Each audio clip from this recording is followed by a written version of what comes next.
Je vais te parler dans cette vidéo de l'histoire d'une femme que j'ai rencontrée il y a 2 jours ici à Montréal. Elle donnait une conférence. C'est une femme qui s'appelle Immaculée, qui est aujourd'hui entendue dans le monde entier, qui donne des conférences dans le monde entier et qui a eu un impact positif dans la vie d'énormément de personnes à travers le monde. Je vais t'expliquer ce qu'elle enseigne aujourd'hui. Je vais t'expliquer les messages qu'elle propage et qu'elle diffuse et je vais t'expliquer justement son histoire. Alors c'est peut-être une femme que tu as déjà vue. Je t'avais déjà recommandé un documentaire qui s'appelle L'infinie puissance du cœur, qui parle justement du pouvoir du cœur. Et dans ce documentaire, cette femme justement fait une intervention. Alors cette femme, elle a vécu le génocide du Rwanda en 1994. Donc elle était là-bas à ce moment-là et elle faisait partie du groupe de personnes qui étaient visées par ce génocide, à savoir les Tutsis. Et il y avait donc 2 groupes ethniques différents, les Tutsis et les Hutus. Et on parle vraiment de génocide parce que les Hutus, le message qu'ils propageaient, et le génocide a commencé le 7 avril 1994, suite à la mort du président le 6 avril, il a été abattu dans un avion. Le 7 avril, les messages qui ont commencé à être diffusés à la radio et partout, c'était des messages vraiment pour exterminer au complet les Tutsis, femmes, enfants, tout le monde. Et cette femme, donc elle était là-bas avec sa famille, avec ses amis. Ils ont commencé à recevoir ces messages, ils ont commencé à entendre ces messages depuis leur poste de radio, ils ont commencé à se réunir entre eux, entre leurs familles, etc.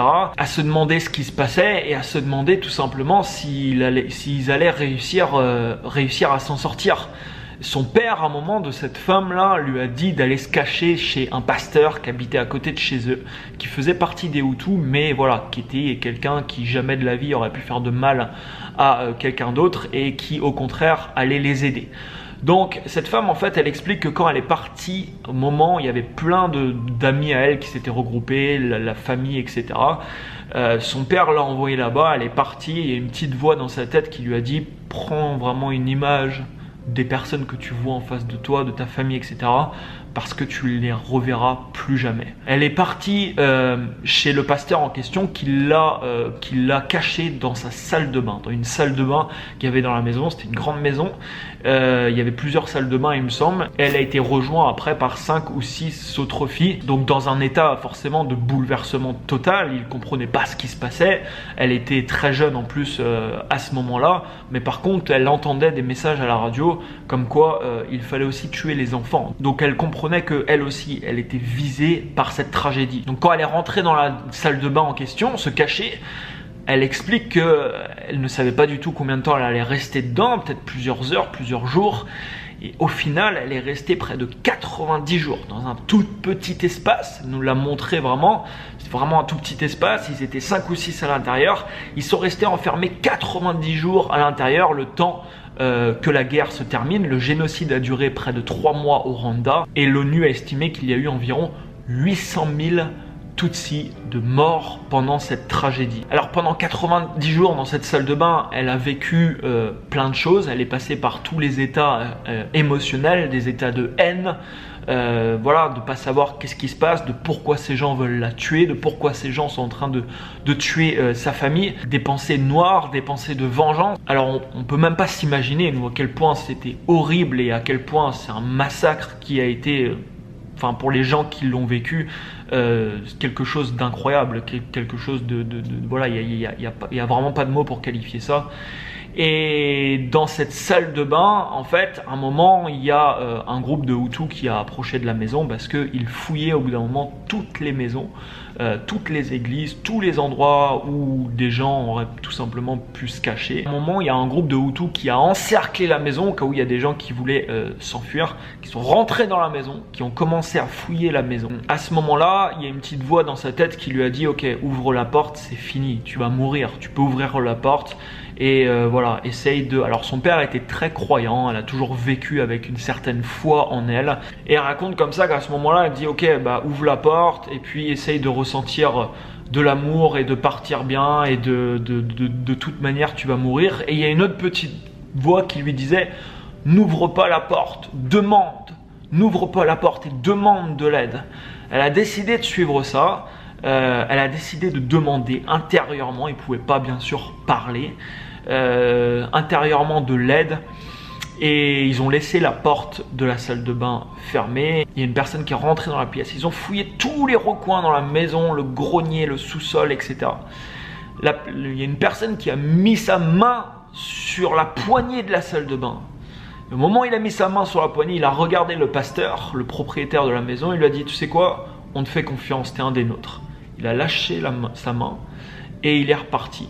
À un geste près, s'il ouvrait la porte, il aurait massacré toutes les personnes qui avaient à l'intérieur, dont cette femme immaculée. Quand ça a été la fin de la guerre, ils ont été envoyés dans des camps de réfugiés. Et là, voilà, elle a vécu différentes choses. Elle a compris que sa mère, que son père, que son frère, que sa famille tout entière, que ses amis avaient été massacrés.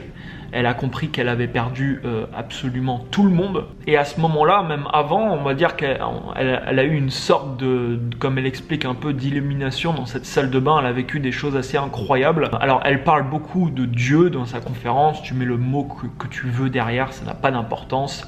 Mais le message qu'elle communique beaucoup aujourd'hui, c'est on n'est jamais seul, on n'est jamais seul, il y a quelque chose de plus à l'intérieur de nous et il ne faut pas hésiter à faire des demandes. Alors je te parle souvent également sur cette chaîne YouTube de demander justement en ayant une foi totale en l'avenir, en ce que tu désires, etc.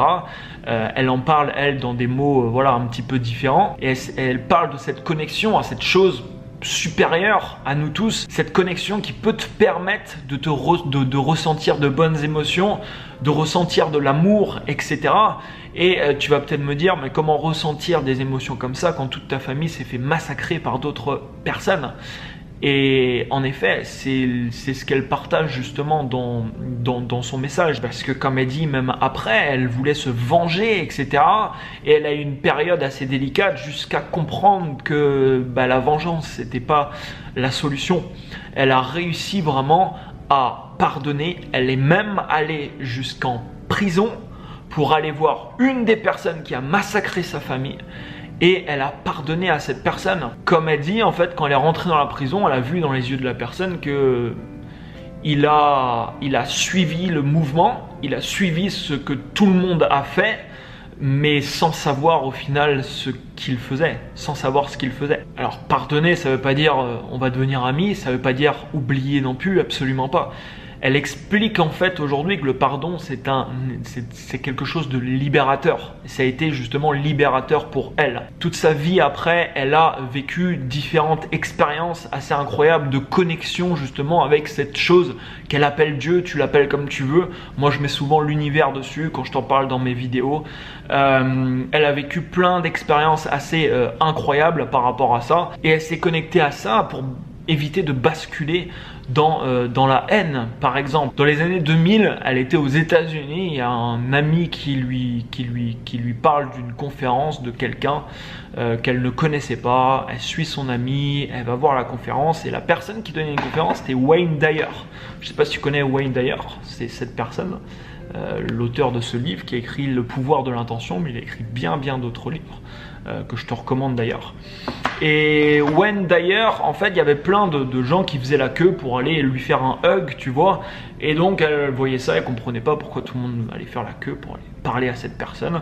Mais elle s'est mise dans la queue, toujours pareil. Elle explique qu'elle a toujours, après, écouté cette petite voix intérieure qui lui a dicté, en fait, de faire tout un tas de choix, entre guillemets, dans sa vie. Que ça a toujours été bénéfique, en fait, dans sa vie. Et elle explique que tout ça, c'est également arrivé parce que elle était connectée, justement, à ce type d'émotion. Elle était reliée à l'amour. Mais le véritable amour, comme elle en parle, je pourrais pas t'en parler avec ces mots parce que c'est juste incroyable, en fait, quand elle raconte son histoire. Et donc, elle fait la queue pour aller voir cette personne qu'elle ne connaissait pas.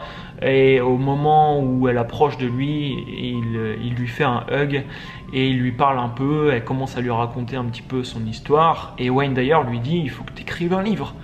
Il faut que tu écrives un livre.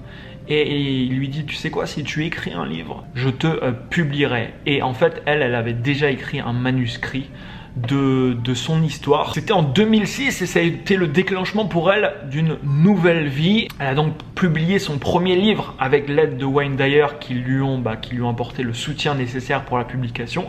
Le livre qui s'appelle Left to Tell. Juste quelques semaines après, ça a été un best-seller aux États-Unis. Il a commencé à être traduit dans énormément de langues et propagé à travers le monde parce que son histoire était incroyable, parce que elle, ce qu'elle représentait également, était incroyable. Donc aujourd'hui, elle a reçu de nombreux prix, elle a été invitée sur beaucoup de plateaux télé pour voilà, la réconciliation, la paix dans le monde, la foi et le pardon. C'est vraiment ses messages, et l'amour aussi.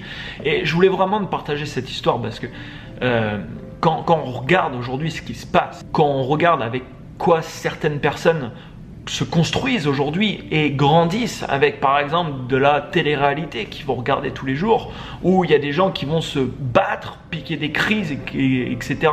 pour, je sais pas moi, une parole qui a été dite de travers, ou des conneries, des broutilles, tu vois, ou des concours d'ego qu'on peut voir sur internet, dans les commentaires sur YouTube, sur Twitter ou ailleurs. Toutes ces choses futiles et inutiles auxquelles tellement de gens, tu vois, aujourd'hui alimentent.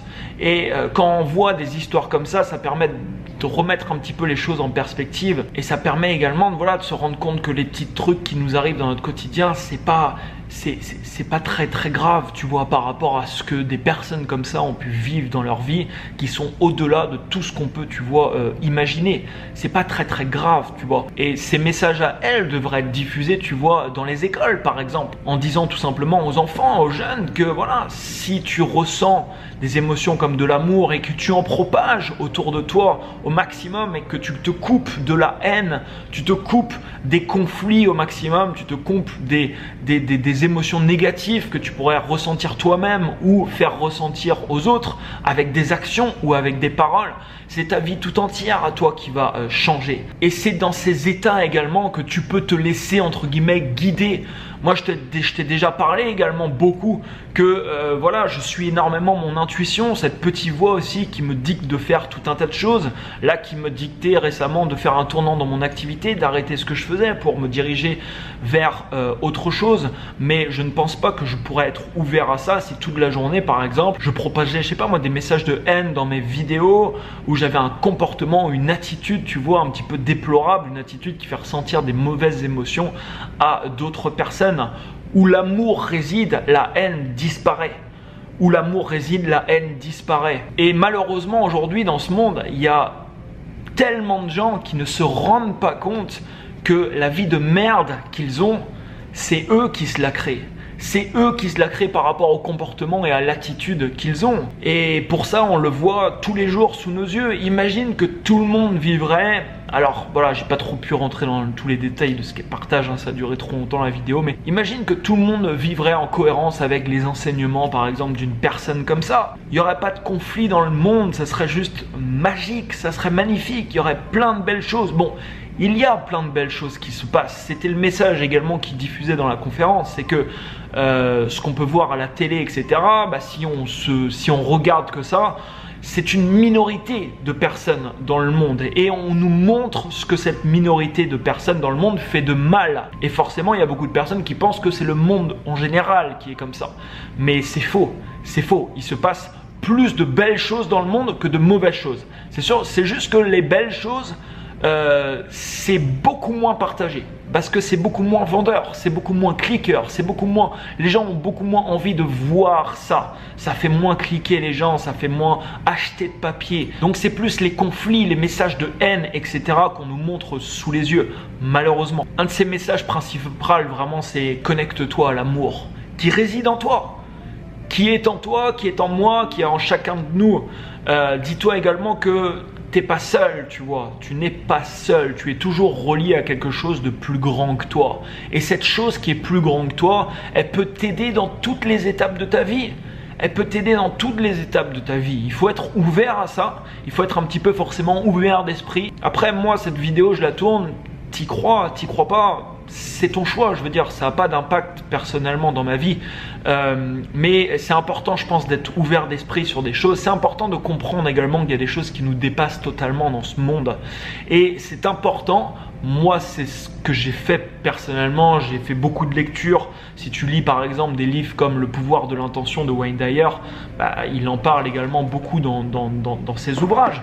J'ai fait beaucoup de lectures dans ce sens-là. Je me suis beaucoup ouvert à tout ça, alors que je sais pas moi, il y a pas si longtemps que ça en termes d'années. C'est des choses qui m'auraient paru complètement bizarres, etc. Tu m'aurais parlé de ça, je sais pas moi, à mes 16-18 ans, je t'aurais envoyé chier, je t'aurais dit mais arrête tes conneries de raconter de la merde, etc. Je pense que j'aurais eu cette attitude, tu vois. Mais c'est une attitude également qui était en cohérence avec les résultats que j'avais à ce moment-là. Moi aujourd'hui, je fais des choses dans ma vie qui feraient marrer, je pense, pas mal de monde. Là, j'étais à New York dernièrement, je t'ai fait quelques vidéos là-bas. Il y a un exercice que je fais de temps en temps, que j'ai fait d'ailleurs à New York, qui est d'aller dans la rue et de dire mentalement je t'aime à toutes les personnes que je croise. Alors, forcément, c'est pas des choses qui sont vendeurs entre guillemets aujourd'hui en tant que mec. On va te dire d'aller à la salle du sport, de faire ressortir des muscles, de taper le maximum de gonzesses que tu peux, d'être viril et puis de montrer ta virilité. On va pas te dire de sortir dans la rue et de te dire je t'aime mentalement à toutes les personnes que tu croises. C'est clair. C'est clair que c'est pas ce qui va faire cliquer non plus les gens, tu vois. Mais aujourd'hui, je fais plein d'exercices comme ça, entre guillemets, pour me connecter à des sentiments comme l'amour qui est très puissant et qui peut t'amener beaucoup de bienfaits justement dans ta vie. Dès que tu te connectes à la haine, dès que tu as envie de te venger de voir quelqu'un. Aujourd'hui, j'ai même réussi à quelques reprises, c'est pas toujours évident, je te le dis, mais à quelques reprises, quand ça m'arrive forcément avec le nombre de personnes merci d'ailleurs à tous pour vos commentaires à chaque fois, j'en reçois de plus en plus, merci énormément, mais dans le lot, à chaque fois, il y a au moins un commentaire ou deux, tu vois, c'est sale enculé ou tu vois des choses comme ça. Et ça m'est arrivé même à plusieurs fois de lire ça et de ne plus exprimer du tout de colère ou de haine ou d'avoir envie de répondre à la personne, plus d'avoir un sentiment de compassion pour la personne. Parce que malheureusement, avec l'attitude qu'a cette personne au moment où elle écrit ce commentaire, ça ne veut pas dire qu'elle gardera cette attitude toute sa vie. Parce que c'est le type de commentaire personnellement que j'aurais pu écrire aussi quand j'avais 15 ans, tu vois. Mais si elle garde cette attitude toute sa vie, le plus dramatique, c'est quand des gens écrivent ça à 30, 40 ans, 50 ans, quand tu as des croyances, des convictions qui sont un peu plus implémentées dans ta tête depuis beaucoup plus d'années, où ça va être plus difficile de déloger. Et puis une personne à 50 ans, c'est toujours un petit peu plus compliqué de changer qu'à 15 ans. Il faut déjà qu'elle prenne conscience que c'est son attitude qui attire les résultats qu'il y a dans sa vie. Et malheureusement, si elle n'en prend jamais conscience, tu vois, j'ai plus un sentiment de compassion avec ces personnes pour leur dire, voilà, il a écrit ça par rapport à ce qu'il a dans la tête aujourd'hui, par rapport à son attitude d'aujourd'hui. Et je me mets un peu à la place de la personne et je me dis, c'est pas génial, quoi. Ça va pas être génial. Sa vie actuellement, je pense, avec l'attitude qu'il démontre des fois dans un commentaire, tu vois, de 2 lignes, on peut, mine de rien, détecter pas mal de choses chez une personne, pas mal de croyances limitantes, pas mal de limitations. Et avec cette attitude, forcément, tu vois, c'est beaucoup plus simple si quelqu'un un jour te traite de connard ou tout ça, de vouloir l'agresser. De vouloir, par exemple, l'agresser ou si tu reçois quelque chose sur Internet, de lui répondre et de partir dans le même jeu que lui. Ça sera toujours simple et ça sera toujours ce qu'on te montrera. Je veux dire, t'as qu'à scroller Instagram, tu vas voir des bastons, tu vas voir ça, tu vas te dire, c'est ça quoi, c'est ça la vie. Il faut que moi je m'impose dehors et il faut que j'impose qui je suis, il faut qu'on me respecte et non en fait. Non, je pense vraiment pas que c'est ça. Alors bien entendu, il faut pas te laisser marcher dessus, il faut te défendre. En effet, dans certaines situations, bien entendu. Mais dis-toi juste de pas prendre les choses personnellement. C'est un des accords Toltec. Ne rien prendre personnellement. Quand quelqu'un, tu sais, il y a énormément de personnes qui vont gâcher leur journée pour une personne. Parce qu'ils vont croiser, je sais que c'est pas évident, parce que je le vis aussi des fois comme tout le monde et je sais que c'est pas facile, mais tu ne peux pas gâcher ta vie ou gâcher ta journée ou gâcher ta semaine ou ton mois parce qu'il y a quelqu'un qui t'a fait une crasse ou quelqu'un qui t'a dit quelque chose, parce que sur cette terre on est 7 milliards, tu vois. Et quand tu te connectes justement avec ça, quand tu as une grande foi en ce que tu veux, tu l'appelles Dieu, l'univers, ça n'a pas d'importance au final. Tu mets le mot que tu veux.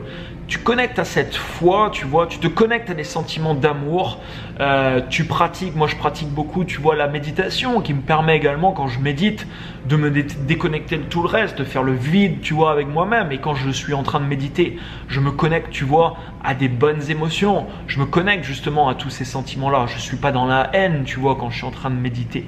Et ensuite, c'est un muscle un petit peu que tu travailles. C'est un muscle que tu travailles.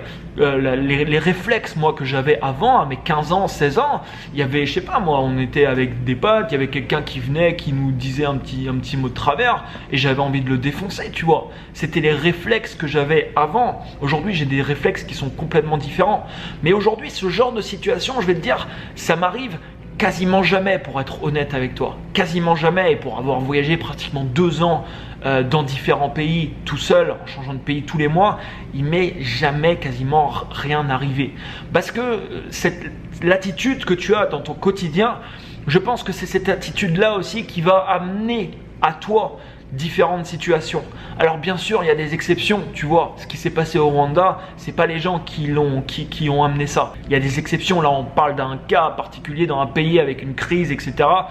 C'est un petit peu différent. Mais je veux dire, toi, dans ta vie de tous les jours, il y a des gens qui croisent que des gens qui sont là pour leur mettre des bâtons dans les roues.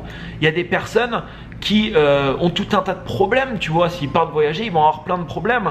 Ces personnes ne comprennent pas que c'est avant tout leur attitude, les pensées qu'ils ont au quotidien, la façon dont ils se comportent, qui font en sorte que ces gens-là sont attirés, tu vois, par eux. Donc voilà, si tu as l'occasion un jour de voir cette femme en conférence à quelque part, va la voir parce que c'est incroyable. Je te le dis franchement, quand tu écoutes cette femme qui parle aujourd'hui, elle a parlé pendant 2 heures à peu près, c'est vraiment touchant, c'est vraiment... On est sur quelque chose de supérieur, tu vois, à tout ce qu'on peut partager, à tout ce que tu peux voir dans des vidéos ou autres. On est vraiment sur quelque chose de plus haut, on est sur quelque chose de supérieur. Je ne sais pas comment forcément de le décrire, mais c'est quelque chose de beaucoup plus puissant. Si tu intègres ça dans ta vie, crois-moi, ça peut faire vraiment une énorme différence. Mets-moi un énorme pouce juste en dessous, ça m'aidera à faire connaître cette vidéo. Malheureusement, dans les commentaires de cette vidéo, il y a certainement 4 ou 5 personnes qui vont aussi marquer voilà, des commentaires comme je te disais tout à l'heure. Donc tu peux pas les freiner complètement, tu vois. C'est comme ça. Par contre, tu peux décider de la réaction que tu vas avoir dans ta vie par rapport à toutes les situations que tu vas vivre. Et ça, c'est ta décision par contre. Ça, c'est ta décision. Parce que comme dans la vie de tous les jours, la mienne aussi, tu vas vivre aussi. Voilà, on a tous nos problèmes. Il y a des gens, des fois, ils pensent qu'il n'y a que eux qui ont des problèmes. Mais non, on a tous nos problèmes à des degrés différents. Tu vois ce qu'a vécu cette femme, voilà, il y a peu de gens quand même dans le monde qui vivent des choses aussi effroyables que ça, je pense. Donc on a tous des problèmes à des degrés, tu vois, différents. Mais les problèmes qui arrivent dans ta vie, il y a des choses, voilà, qui arrivent et ça arrive. Il y a des choses voilà, qui vont se passer, qui vont pas être joyeuses dans ta vie, c'est clair. Et le problème en question, des fois, tu ne peux pas agir dessus. Par contre, ta réaction, c'est un choix personnel de ta part. Et c'est toutes les réactions que tu as au final à tout ce qui se passe dans ta vie qui déterminent également la suite de ta vie, qui déterminent également une partie des résultats que tu vas avoir par la suite. N'oublie pas l'énorme pouce, n'hésite pas à me laisser un commentaire, partage cette vidéo autour de toi. Quant à moi, je te dis à très bientôt dans une prochaine vidéo. On parlera de sujets un petit peu plus joyeux. Ciao, ciao!